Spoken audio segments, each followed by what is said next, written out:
मुझे नहीं आता प्यार का इजहार करना, मुझे नहीं आता प्यार का इजहार करना। काश तुम आंखों की भाषा समझ लेती। मैं कुछ कहना चाहता था लेकिन कह नहीं पाया। दिल में जो बात थी वो जुबान पे आती थी, लेकिन लफ्जों में तब्दील होने से पहले ही कहीं कहीं खो सी जाती थी। क्या वो प्यार था? आंखों से आंखें मिल गई, बातों से बातें मिल गई, बातों के लिए मुलाकातें बढ़ गई और वो मुलाकातें धीरे धीरे दोस्ती में तब्दील हो गई। तब तुमने मुझसे एक बात कही थी कि शुभम, लड़की का हाथ हमेशा इस तरह से हाथ में पकड़ते, और मैं पगला मन ही मन में मुस्कुरा कर कह गया कि मैं तुम्हारा यह हाथ जिंदगी भर पकड़ के रखना चाहता हूँ। क्या वो प्यार था?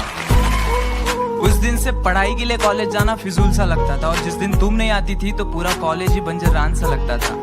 तब से तुम मेरी जिंदगी का हिस्सा बन गई। हम साथ में ही मुस्कुराते थे, बस फर्क इतना होता था तुम खुशी से मुस्कुराती थी और मैं तुम्हें देख के मुस्कुराता था। क्या वो प्यार था?